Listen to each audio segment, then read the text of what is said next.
What's taking you so long? Did you quit? Did your arm really fall off? Who's on first? Where you been?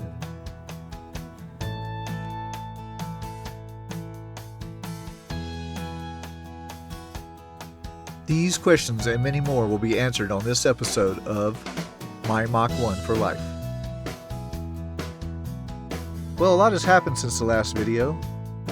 If you remember from the first episode, my buddy Wayne sold me back my high school car that I sold to him in 1984. And like me, marriage, children, and grandchildren, not to mention many other car projects, slowed him down on restoring the Mach 1. So in 2023, he decided to sell the car back to me. A promise that we had made in 1984. At first look, I thought maybe it was a little bit more than I could handle.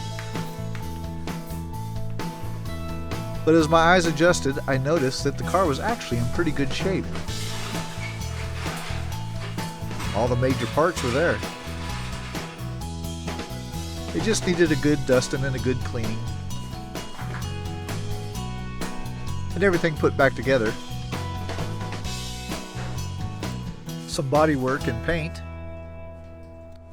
And a lot of effort. And it'd be good to go. But life happened. Hey, nice bag. I told her I wanted slime. Nice bag. Aunt Randy always uses this pen. Soon it was Christmas time. Open this myself. And nothing is more important to me than opening gifts with the girls. Her cane there. Her candy cane got covered up with stickers. As December rolled into January and the new year began, the temperatures really dropped. That's 9 degrees Fahrenheit. This isn't the kind of weather that's conducive to working on cars. So for Christmas, I got a model. A 1/25th scale Boss 351. It's close enough.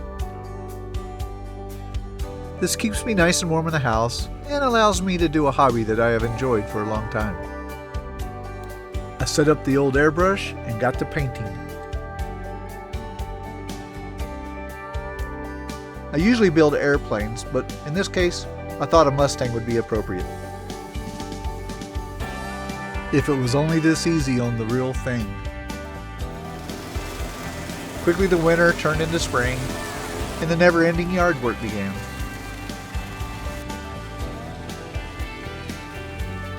The shop truck quit on me. Turned out to be the fuel pump. I had to lift the bed off the truck, and while I was there, I changed out the fuel pump and all the rubber hoses. And soon it was Easter time and my second favorite holiday with the girls. No, you don't put the candy in there, just your money. You keep your candy. It's time to go shopping for shops. So I went to Big Country Portable Buildings. And I met this gentleman, Pete. And Pete taught me everything I needed to know about the construction of the portable buildings. Pete and I have become pretty good friends since then. This is a 10 by 24. Demo. The difference of that 8-foot walls. You have a lofted barn. You'll get to see a lot more of that Jeep later in this video. And notice the typical West Texas winds always blowing. Since this was such a large investment, Pete showed me everything on his lot. There's many things to consider when buying a portable building. Some of the things I had to think about was the width of the alley it had to go down, any power lines above it, and the sharp turn I had before I got into my property.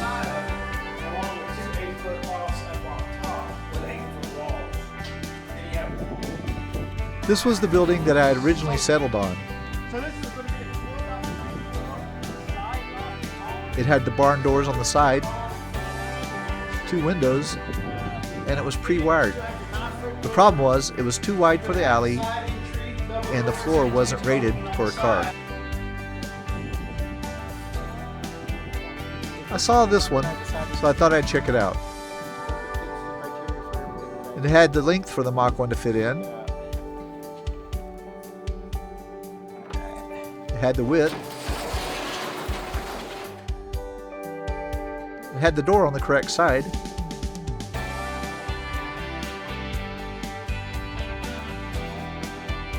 Something I noticed about it is it was a repo.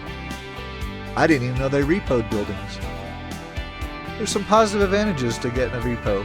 One is cost, significantly cheaper. The negatives are damage from the previous owner and the fact that it had to be moved a few times. I will tell you this, Pete will not allow a building on his property that isn't 100%.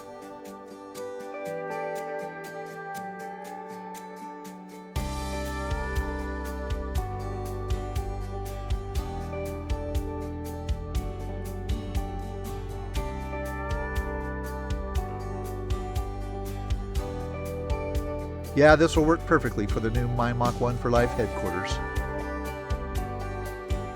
When you're buying one of these buildings, look for things like free delivery within 50 miles, the total purchase cost with no hidden costs, and the price that you're going to pay, bottom line. That's what I wrote my check out for. $8,422.93. Time to pick a spot. I picked this spot because I had the 4-foot easement that my local regulations call for. It didn't have any utilities going under it, and it didn't have any power lines above it. And just like that, we picked a time for delivery. The movers had no problem getting it down the alley and into its proper place.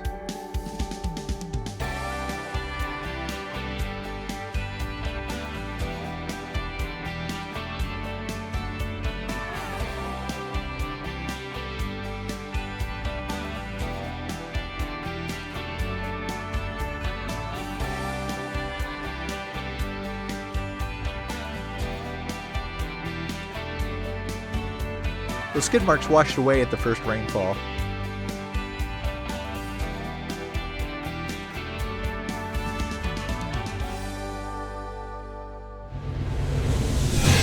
Time to finish out the shop. I had to build a ramp for the elevation change. A little bit of math.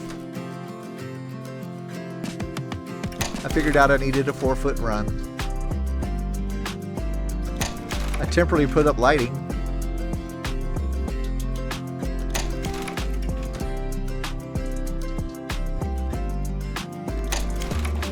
I put roof panel insulation in.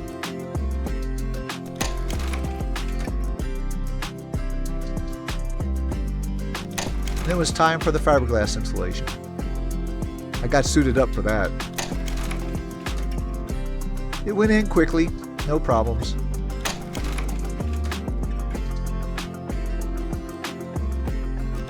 And I built a workbench while I had the time.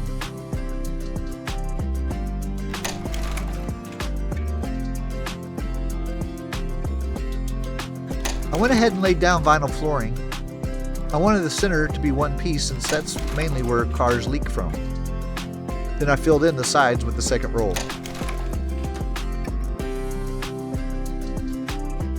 I needed the obligatory sandblasting cabinet. Harbor Freight to the rescue once again. This cabinet is a good cabinet, but with some modifications, it can really be made into a great cabinet.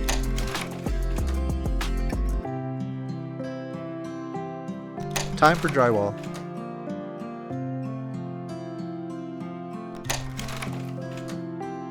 Since the garage was already getting full, I had to shift things from side to side to get the drywall up.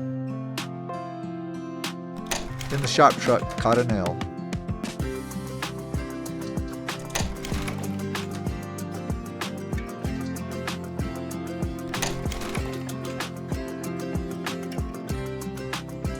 Right as I finished up the drywall, my compressor went out. Turns out I spun a bearing on the main crank. In a few days, I got it working again. I finished out the walls in this yellow pine trim. I think it looks pretty good. Then something really odd happened. We lost one phase of our electricity at our house. Turns out it was a bad line out in the alley. The electric company repaired it with no problems. Shop is looking great now. I put a pegboard up to start collecting all the parts I needed. And I also collected some more tools. With the Harbor Freight sandblasting cabinet, I added a dust collector, its own vacuum, a new foot pedal, venturi, and sandblaster.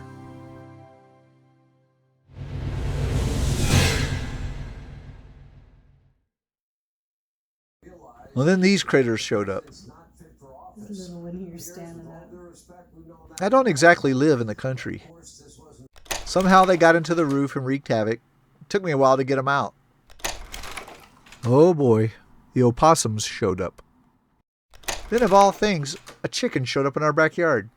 No idea where it came from. And Pepe Le Pew decided to show up. That's a whole nother story. Back to the shop. One of my other cars is a Vette.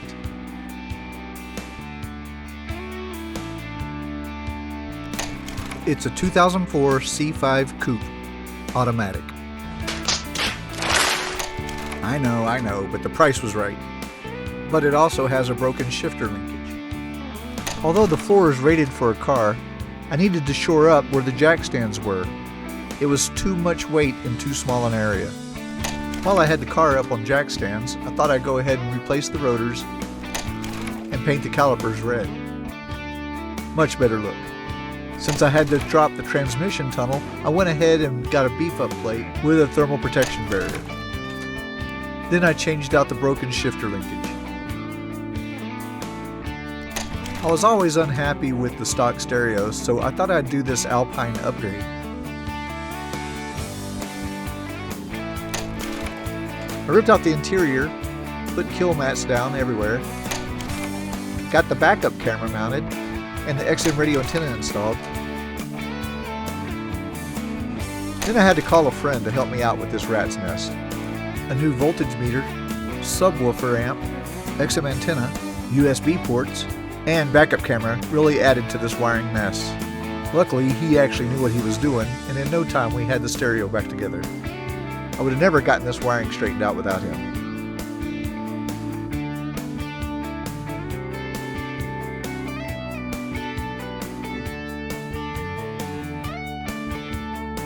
Got it installed and it works like a champ.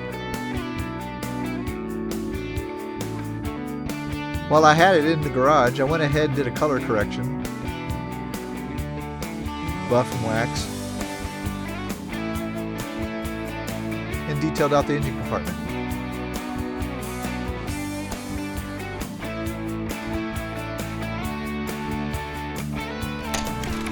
She was looking good.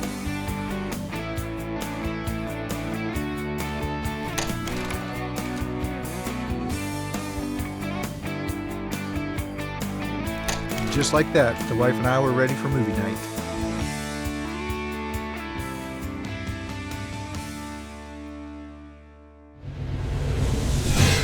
Now for the Jeep. It's a 1992 Cherokee Laredo. And it needed some work. It needed new injectors really bad. You can see how old these are. I needed to clean the ports before putting the new injectors in.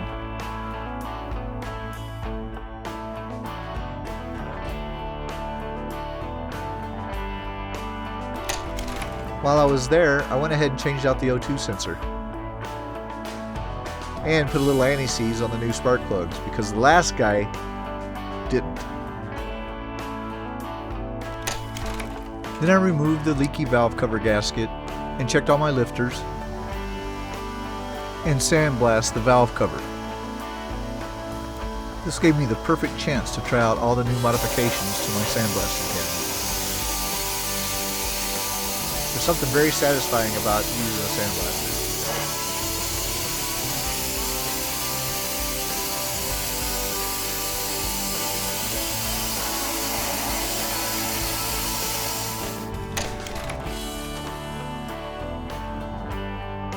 Little black crinkle paint, and we were looking good. The temperatures were brutal that summer. Ended up having to get one of those energy efficient air conditioners. And just like that, the Jeep was ready to go. Until it wasn't.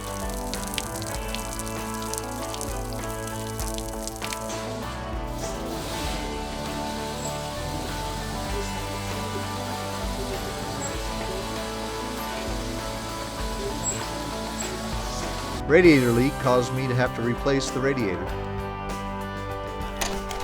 It was an easy fix, but it left the shop looking like a disaster area.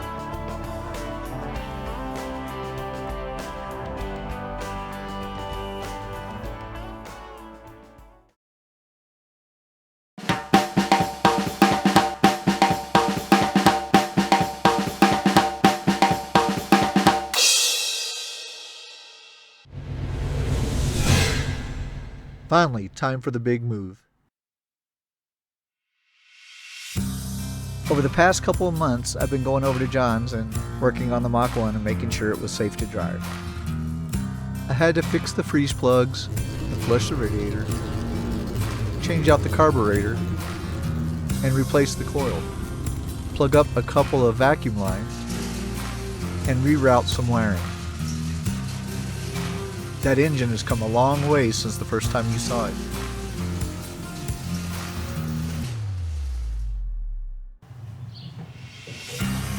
The drive over to the new shop was only about 4 miles, but there was a couple of main roads I had to drive on.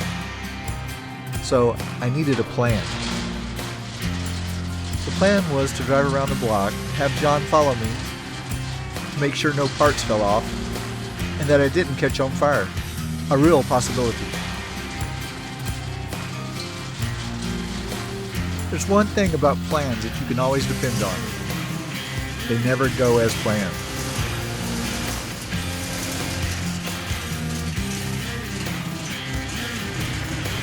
I got it out of the garage and made it down the alley. Step 1 of the plan worked. Time for step 2. The brakes work. Time for step 3. And this is where things didn't go quite as planned. Made that left-hand turn out of John's garage that you saw in the video. Made that right-hand turn, made the other turn to go up the block, and ended up right here, right in front of Mark's Mopar restoration shop.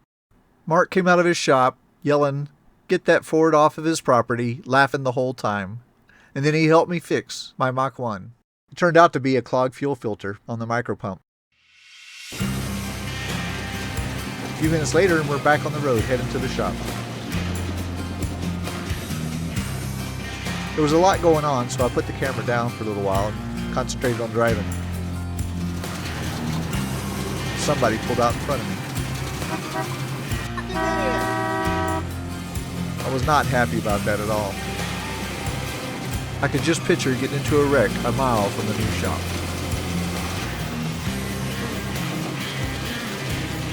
A lot has happened since I first got that phone call that the Mach 1 was available for sale. I know I have a long ways to go, and this is just the first step to get my Mach 1 fully restored and back on the road. Then I remembered I'd put the camera down.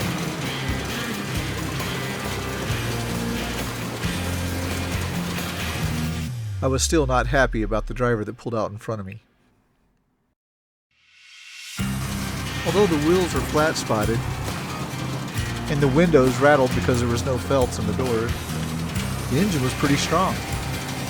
And overall, the car worked very well. I was a little surprised at how fast it wanted to go.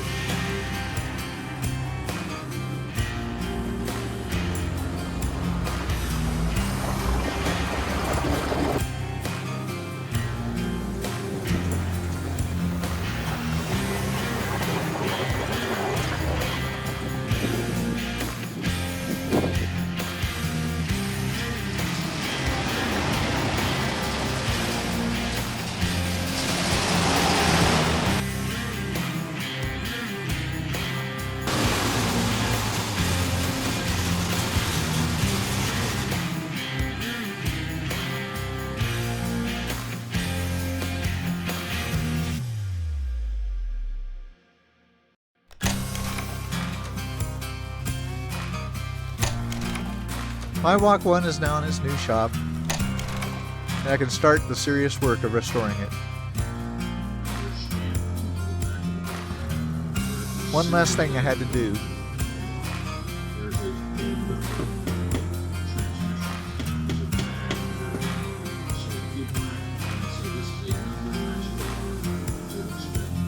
This is the original license plate when I bought the car in 1980.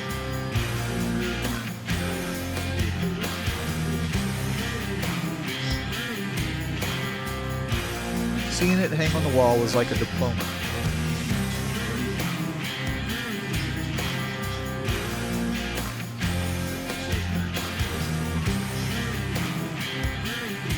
And another step forward to get my Mach 1 for life on the road.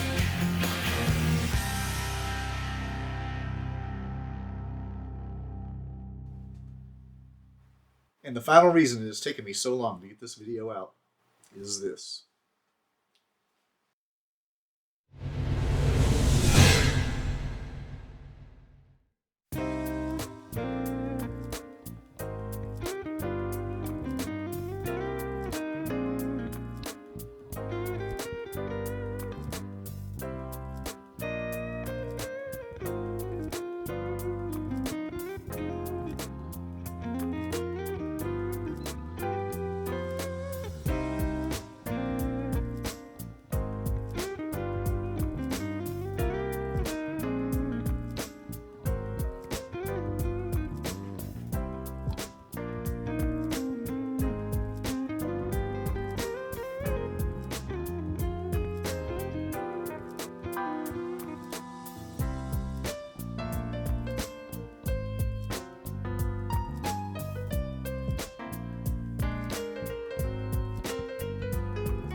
You know, I really hate that bird.